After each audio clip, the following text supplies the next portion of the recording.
What's going on, guys? Mike Murtis, Gamer Logic here, and you are looking at my incredible haul of goodies from the BN Video Game Convention down in Normal, Illinois. We're going to talk more about this stuff in a minute, but first, it's time for the intro.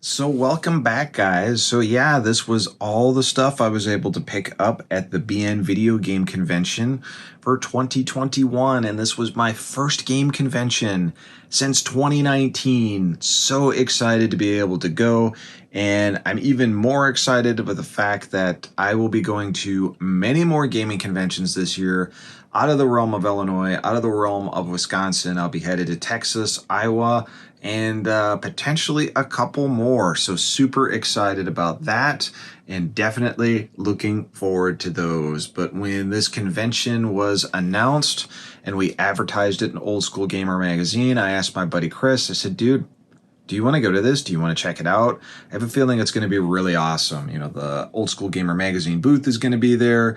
We're going to be right next to the iArcade guys. I think there's a great opportunity there to just have some fun and pick up some goodies because we didn't get to do so in 2020. And he said, let's do it. So we did the 2-hour and 45-minute drive and just had an absolute blast. Chris actually got me two really awesome things out of this pile. So a special thank you to him for coming with me, hanging out. Always awesome to hang out with him. We had an amazing time. And he got me two things right here. So I'm going to do a shout out to him. He got me this awesome Gotta Catch 'Em All t-shirt, which surprisingly, other than the Atari on the top right, I have all these, which is pretty awesome. But really cool shirt. There was actually a t-shirt press right there. So they made these t-shirts. You could pretty much just choose your color, press it down, and you were good to go. So I was super excited for that.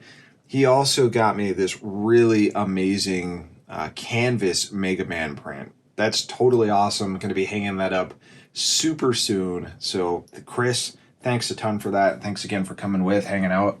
It was very awesome. The other awesome thing about the convention, of course, was getting to hang out with the Old School Gamer crew.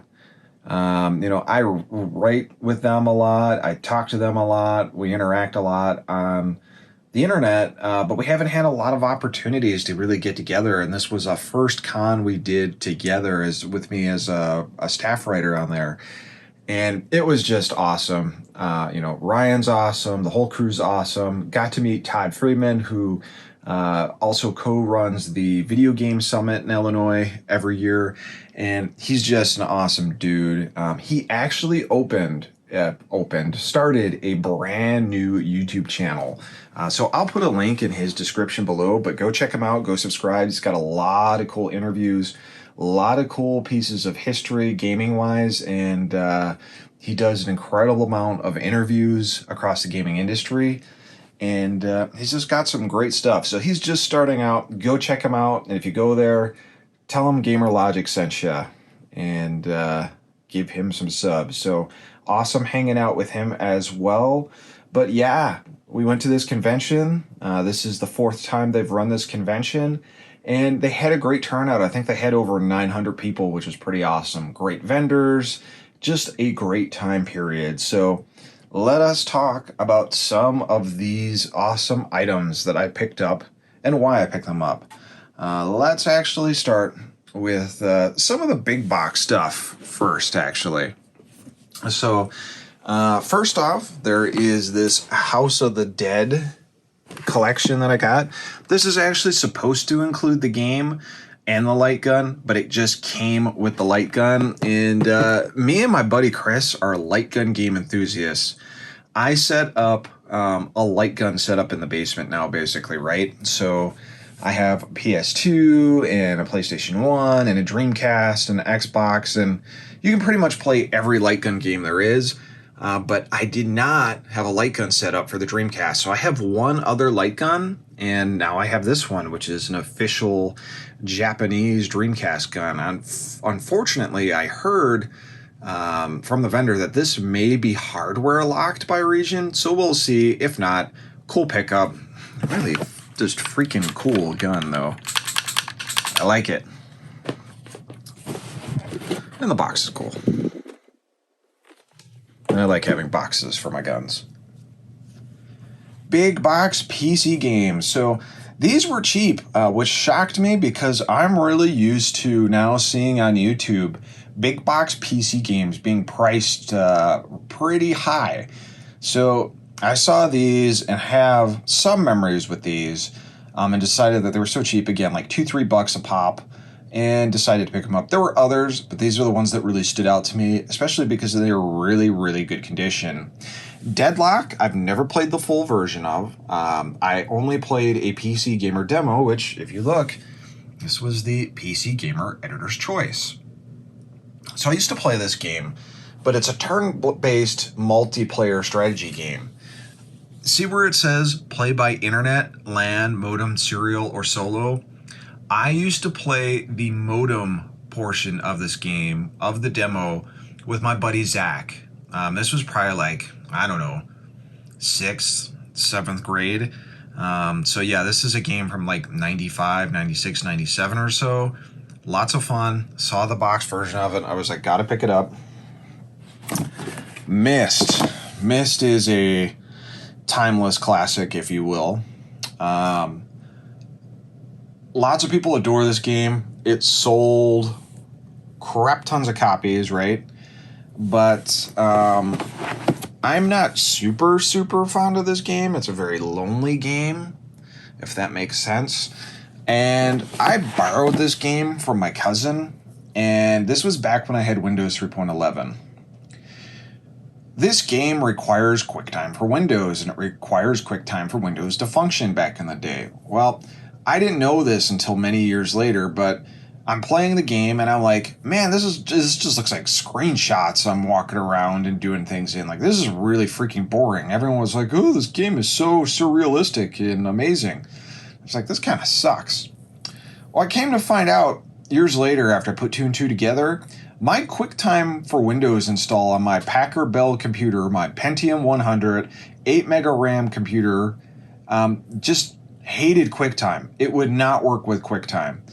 Well, because this requires QuickTime, the game would still run, but it wouldn't play any of the QuickTime videos. So if there was any single portion of interactivity in the game that required the use of QuickTime and it didn't work, it was a still image. So I missed like 75% of the game, even though somehow, I don't know how, maybe I went back and finished it when I got Windows 95. I was able to beat the game, heavy quotations, because I just did the really quick, solve like 2-3 puzzles and put the final pages in. So not a lot of great memories with this game, but memorable in that regard, so I figured I'd pick it up. The 11th Hour, the sequel to The Seventh Guest. I have never played this before. I've seen it played in YouTube videos. I was a big fan of The Seventh Guest, but I never played it. It was really expensive when it was in stores, even though I saw the box art a lot. And what particular memory do I have? It's actually this like little picture right here of the lady with the meat cleaver, and I guess her name is Mrs. Cleaver, which is a pun off of Mrs. Beaver, I guess. I don't know. I don't know if that was a joke that my friend used to tell me or what, but we always used to talk about this scene and it being really horrifying and really creepy. So excited to check this out and see what it's like. Okay, so this technically didn't come from the BN Video Game Convention, but I have to talk about it anyways because it came the same day I was at the convention. This is Gabriel Knight 3, Blood of the Sacred, Blood of the Damned. Why did I pick up a box copy for this game? I know it's universally kind of crapped upon. But I'm a big Gabriel Knight fan, and I'm a big fan of the first Gabriel Knight. And I recently replayed the first one because I actually had a great interview with Jane Jensen, the creator of Gabriel Knight.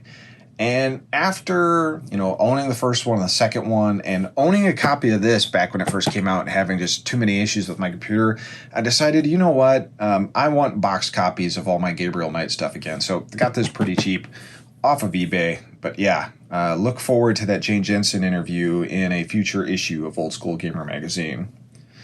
All right, let's move the big box stuff. Let's switch over to the console stuff real quick. This is cool as hell.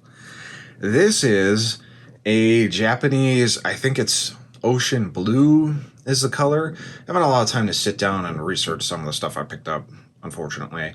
But I saw this and I was like, this is cool as hell. So this is a Japanese PlayStation 2, and there's nothing super special about it other than the fact that it's true blue. It looks just like the original box. So PlayStation 2s normally have that sleek black look. This has this awesome translucent blue shell to it. In great shape, plays well. And this is an older model because, one, it's one of the fat models, and two, it still has the FireWire Link port here, where you can link two PlayStations up together. So pretty awesome there. There was recently this exploit that came out actually for the PlayStation 2, where you can turn your PlayStation 2 into a debug unit basically, and it bypasses any copy protection, which is pretty awesome. Unfortunately though, I think those only work off the Dragon boards, and from what I understand, those units do not have the FireWire port, and this one does, so I don't think it's compatible. So a little bit of a bummer there, but again, I love PlayStation 2s, even though I walked away from console gaming for a little while and came back to it, and I ended up really enjoying the PlayStation 2. This was too cool to pass up, and I walk the vendor hall so many times in between working the magazine and giving out copies of the magazine and talking about it and stuff that I had to pick it up. So I ended up picking this up at the end of the show, and totally worth the pickup. And it came with the controller too.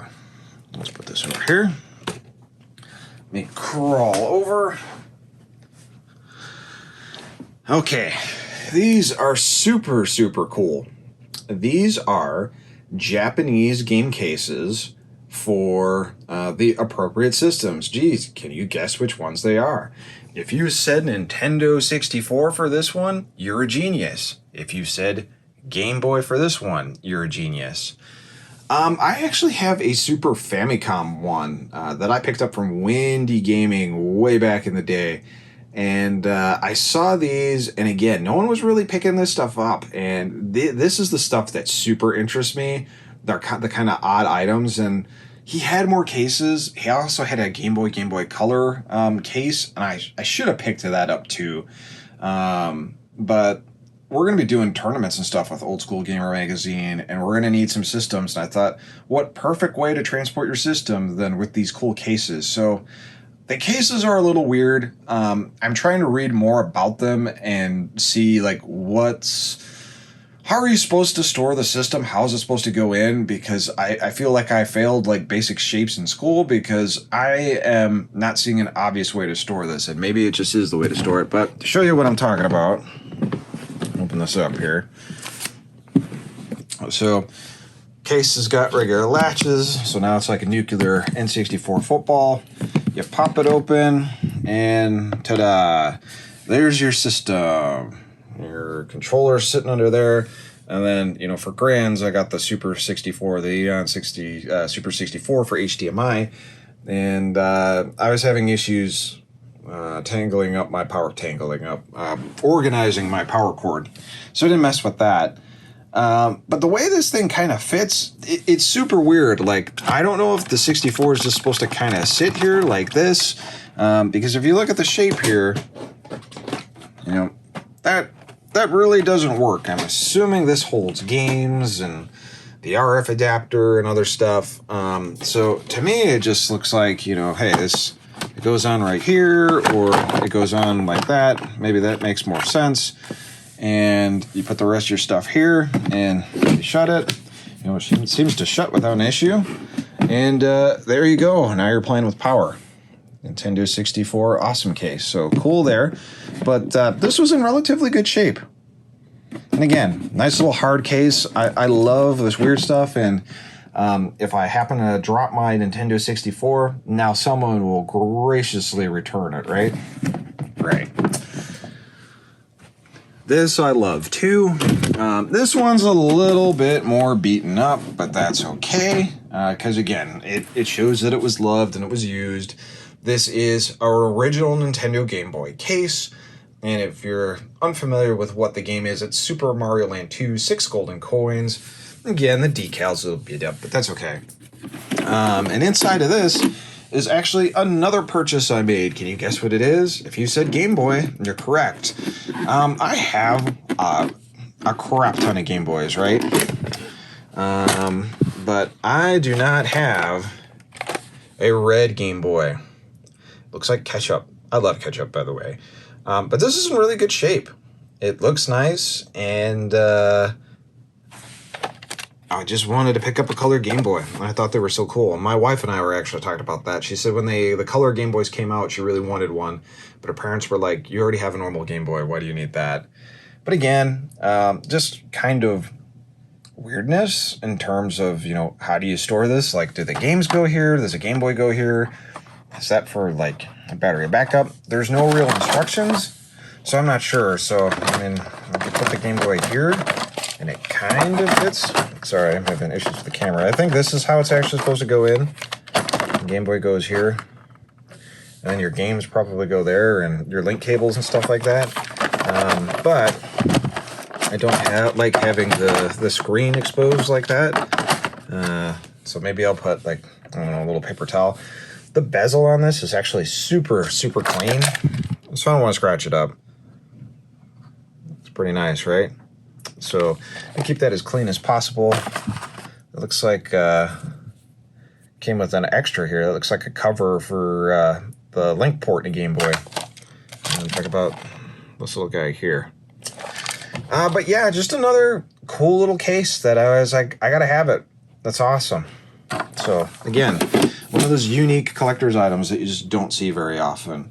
On the vinyl side, I did pick up 2 soundtracks. Sorry, I know there's an awful lot of light reflecting here, so let's move these guys here. Angry Video Game Nerd 1 and 2. Heard it had some great music on there. Played the first game, been meaning to pick up the second one for a while, just haven't. You know, anytime I see video game vinyl somewhere, got to pick it up. And same thing with LSD. I have actually not played LSD, the original game, but I hear the tracks are amazing, so I had to pick it up. Getting down to the last few things here. This awesome Castlevania Bloodlines 3D frame that someone made. Saw that, like, opposite of our booth and just had to pick it up. And a Chrono Cross soundtrack. And this one was a little bit of a bummer because a general rule for me when you're at game conventions, and a lot of people assume this, if you have tubs like just in front of your booth on the bottom of the floor, it usually means the stuff you're selling is, I don't want to say it's crap, but it's stuff you just don't generally care about and you're just willing to let it go. And this vendor I bought it from, you know, I pulled these from the case, and I had like Vampire Hunter D, the Metal Gear Solid soundtrack, and a couple other ones. And I was like, you know, how much do you want it for? And I figured $20 is pretty fair for this stuff. And he was like, I don't have prices on it. Let me go outside and let me look it up. And it's like, okay, I can already tell I'm not going to buy like all of these because the guy's probably looking up at eBay prices. So he comes back with some pretty high prices. And I'm like, well, dude, a lot of these aren't original. They're bootlegs. And he's like, well, how do you know that? Well, the Metal Gear Solid one, on the cover of it said Ever Anime, which that's not original. I can tell you that because I had the original Metal Gear Solid soundtrack many moons ago. It was one of the first game soundtracks I bought from GameMusic.com, I think, when they were selling CDs. But nonetheless, negotiated to pick this up because this does look like it's an original soundtrack, but not my most pleasant vendor experience. But, you know, overall, good time at the convention, good stuff. And like I said, also the iArcade guys were there. And we were showing off the iArcade unit. So there'll be a lot more to talk about with this guy here. But that'll be another video. Thanks for watching, guys. Thanks for taking the time to watch GamerLogic. If you enjoyed what you just watched, please take a moment and leave a thumbs up on this video. If you think someone else would enjoy this video, please share it, and don't forget to subscribe to see future GamerLogic videos. If you'd like more GamerLogic content, then be sure to follow me on Instagram for daily photos and videos full of fantastic video game related content. On Facebook, be sure to check out the official GamerLogic Facebook page for even more content. See you next time!